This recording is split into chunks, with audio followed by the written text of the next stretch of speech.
Dear students अस्सलाम वालेकुम। मैं आसिफ महमूद 9th क्लास की कंप्यूटर साइंस के साथ।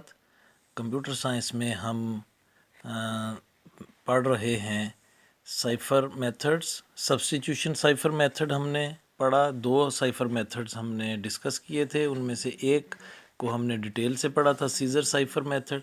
आज हम जो नेक्स्ट साइफ़र मेथड है वेजिनियर साइफ़र या विजनियर साइफ़र मेथड, इसको हम पढ़ेंगे। तो वेजिनियर साइफ़र मेथड इनक्रिप्शन के लिए इस्तेमाल होने वाला एक सब्स्टिट्यूशन साइफ़र मेथड है। सब्स्टिट्यूशन साइफ़र मेथड हम पढ़ चुके हैं कि ऐसा साइफ़र मेथड है जिसमें हम सब्स्टिट्यूट करते हैं, यानी अल्फ़ाबेट्स, असल अल्फ़ाबेट जो प्लेन टेक्स्ट के अल्फ़ाबेट्स हैं उनको हटाकर उनकी जगह पे मुतबादल अल्फ़ाबेट्स लगा देते हैं, जिसको हम सब्स्टिट्यूशन कहते हैं। सब्स्टिट्यूशन साइफ़र मेथड में हम अल्फ़ाबेट्स को रिप्लेस करते हैं साइफ़र टेक्स्ट की सूरत में। तो विजनियर साइफ़र मेथड ऐसा साइफ़र मेथड है जिसमें हम एक टेबल यूज़ करते हैं। ये टेबल नीचे बना भी हुआ है, इसको अभी हम डिस्कस करते हैं कि हम एक टेबल यूज़ करते हैं और उस टेबल को विजनियर साइफ़र टेबल कहते हैं। विजनियर साइफ़र टेबल को यूज़ करके जो सब्स्टिट्यूशन की जाती है अल्फ़ाबेट्स की, उसको विजनियर साइफ़र मेथड कहते हैं।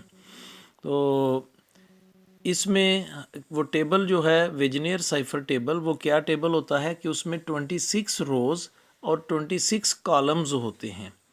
जैसे कि ये आप देख रहे हैं, ये रोज़ हैं और 26 अल्फ़ाबेट्स हैं, तो ये 26 रोज़ हैं, ABCD से लेकर Z तक।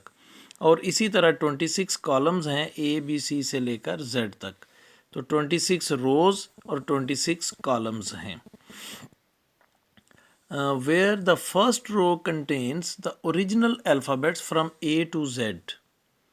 पहली रो में A से लेकर Z तक देखें, ABCDE, ये तो ऊपर कॉलम्स के टाइटल है ना, इनको नहीं, ये रो के अंदर देखें, ABCDEFGH, ये Z तक है। अब इसको ज़रा समझें। इन ईच सब्सिक्वेंट रो, बाद में आने वाली हर रो में क्या किया जाता है, is shifted by 1 letter to the right.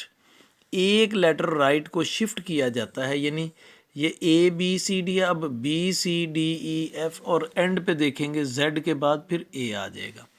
फिर एक शिफ्ट किया तो फिर हो गया CDEFGH, तो एंड पे आ जाएगा Z के बाद AB। इसी तरह फिर नेक्स्ट DEFGH, तो एंड पे आ जाएगा ABC। तो इस तरीके से 26 रोज़ जो हैं वो कंप्लीट होती हैं और इसी तरह 26 कॉलम्स भी कंप्लीट होते हैं। तो all the columns are labelled by alphabets from A to Z, यानी तमाम कॉलम्स को A से लेकर Z तक लेबल किया, यानी उनका टाइटल लिखा जाता है ABCDEF। और इसी तरह and all the rows are also labelled by alphabets from A to Z, इनको भी A से Z तक लिखा जाता है।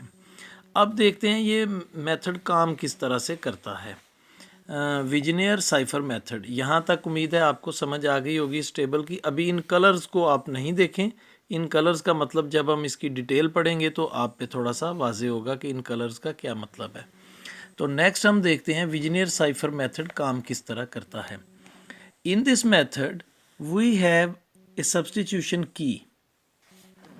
इसमें क्या होता है, हमारे पास एक सब्स्टिट्यूशन की होती है, that is combined with the plain text to generate the cipher text। तो उसको हम प्लेन टेक्स्ट के साथ मिलाकर इस्तेमाल करते हैं उस की को साइफर टेक्स्ट बनाने के लिए। अभी जब हम इसकी एग्जांपल देखते हैं तो आपको थोड़ी समझ आएगी। We encrypt each letter of the plain text by finding the letter in column labels of the Vigenère table, and in that column we find a letter that is in front of the row label for the respective letter of the key। अब इसको एक दफ़ा पढ़ लेते हैं, फिर मैं आपको समझाता हूँ। We continue this process until all the text is finished। मसलन उसने ये बताया है कि हम प्लेन टेक्स्ट के हर लेटर के लिए कॉलम में एक कॉलम में उसको देखते हैं, और जो की जो है उसको हम की के अल्फ़ाबेट को रो में देखते हैं। उसकी एग्जांपल उसने दी, मसलन पाकिस्तान, और ये उसकी की है जिंदाबाद। Let's assume that we want to encrypt Pakistan with the help of substitution की जिंदाबाद। अब ज़रा ख्याल करना है, ये पाकिस्तान हमारा प्लेन टेक्स्ट है और जिंदाबाद हमारी की है। तो इसका पहला लेटर क्या है? पी। तो इसको हम कॉलम में देखेंगे। कॉलम है पी, कॉलम पी के कॉलम में हमने देखना है, और जिंदाबाद हमारी की है, तो इसका पहला लेटर जेड है, तो जेड की रो में देखना है। अब ये दोनों जहाँ पे एक दूसरे को क्रॉस करते हैं, पी का कॉलम, जेड की रो, जहाँ पे क्रॉस किया तो ये आ गया ओ। तो ओ जो है ये पी को रिप्लेस करेगा।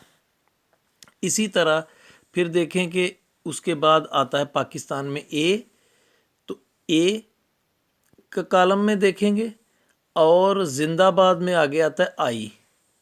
आई की रो में देखेंगे। ये दोनों जहाँ पे एक दूसरे को क्रॉस करेंगे वो लेटर होगा हमारा साइफर टेक्स्ट का अल्फ़ाबेट।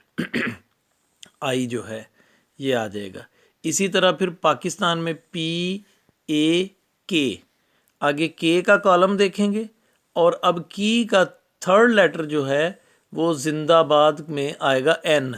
तो अब एन की रो में देखेंगे, एन की रो और के का कॉलम, इन्होंने एक्स पे एक दूसरे को क्रॉस किया, तो एक्स हमारा थर्ड साइफर टेक्स्ट का लेटर होगा। तो इसी को उसने यहाँ पे एक्सप्लेन किया है जो मैंने आपको बताया है। तो P हमारा प्लेन टेक्स्ट है, PAKISTAN, और रो लेबल क्या है, यानी ये कॉलम लेबल होगा प्लेन टेक्स्ट, ये हमारी की होगी रो लेबल जिंदाबाद। तो अब P और Z को क्रॉस करने वाला O, A का जैसे अभी हमने देखा I, K और N का X, I और D का, इसी तरह आप देखें पाकिस्तान में K के बाद आ जाता है I का कॉलम देखेंगे,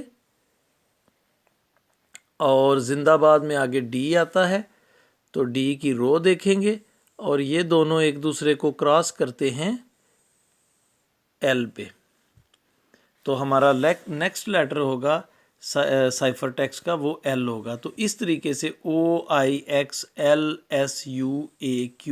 ये पाकिस्तान का नाम जो है, पाकिस्तान को हमने सब्स्टिट्यूट किया है विजनेयर साइफर की मदद से।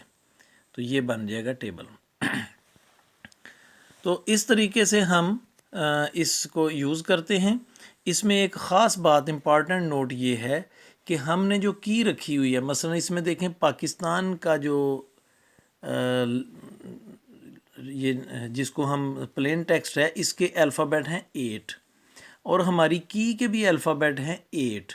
तो P और P के लिए Z, A के लिए I, इसी तरह N के लिए D हमने एंड तक इस्तेमाल किया। अगर हमारी की के लेटर थोड़े हों, तो जब लेटर थोड़े होंगे तो बाद में वो लेटर रिपीट होंगे। मसलन फ़र्ज़ करो जिंदा, फ़र्ज़ करो यहाँ तक हमने लिखा हुआ है, तो P के लिए Z, A के लिए I, K के लिए N, I के लिए D, S के लिए A। अब फ़र्ज़ करो ये आगे नहीं है, बाद नहीं है, सिर्फ ज़िंदा है, तो T के लिए फिर से Z आ जाएगा, इसी तरह A के लिए फिर से I आ जाएगा, और N के लिए फिर से N आ जाएगा। तो इस तरीके से ये की जो है वो काम करती है। और अगर इसके अल्फ़ाबेट्स ज़्यादा होंगे की के, तो जितने हमें चाहिए उतने यूज़ होंगे, अगले उसके फालतू में चले जाएंगे, वो इस्तेमाल में नहीं आएंगे। तो ये जो है इम्पॉर्टेंट नोट है जिसको आप पढ़ सकते हैं, इसी को उसने एक्सप्लेन किया हुआ है। तो अभी हम देखते हैं आज का होमवर्क। 2 शॉर्ट आंसर आज के होमवर्क में है, व्हाट इज़ वेजिनियर साइफर मेथड और व्हाट इज़ वेजिनियर साइफर टेबल। ये दोनों शॉर्ट आंसर के शॉर्ट क्वेश्चंस आंसर की सूरत में मैं आपको पिक्चर की सूरत में सेंड कर रहा हूँ, लेकिन इसको हमने एक लॉन्ग आंसर के तौर पे भी, जैसे हमने सीज़र वाले को किया है सीज़र साइफ़र मेथड, इसी तरह वेजिनियर साइफ़र मेथड को भी हमने लॉन्ग आंसर के तौर पे करना है। वो हम बाद में करेंगे शॉर्ट आंसर जब कंप्लीट हो जाएंगे। तो कल इंशाल्लाह आपको एक दिलचस्प एक्टिविटी भी बताऊंगा जो विजनियर साइफ़र मेथड के सिलसिले में है। आज चूँकि वीडियो बहुत लंबी हो गई है, आज मैं नहीं बता पाऊँगा, कल इंशाल्लाह आपको बताया जाएगा। तो आप ख़ुद भी उसको नेट पे सर्च करके उसको इस्तेमाल में लाएंगे और आप उसको एंजॉय करें। लेकिन मुझे अफ़सोस है, मैंने आपसे कहा था मुझे अपना नाम सीज़र साइफ़र में आपने मुझे सेंड करना है, तो किसी एक स्टूडेंट ने भी मुझे सेंड नहीं किया। इसका मतलब है आप तवज्जो से काम नहीं कर रहे हैं। तो अगर आप वाकई नहीं कर रहे हैं तो ये लम्हा फ़िक्रिया है, अफ़सोस की बात है। और अगर आप कर रहे हैं, वैसे आपने नहीं सेंड किया, तो फिर कोई बात नहीं, मुझे आपसे गिला शिकवा नहीं है, लेकिन आप अपना काम जो है वो रूटीन के साथ ज़रूर करते जाएं। आपका फ्यूचर है, आपका फ्यूचर इस स्टडीज़ से मुंसलिक है। तो अपना ख्याल रखें, दुआओं में याद रखें। अल्लाह हाफिज़।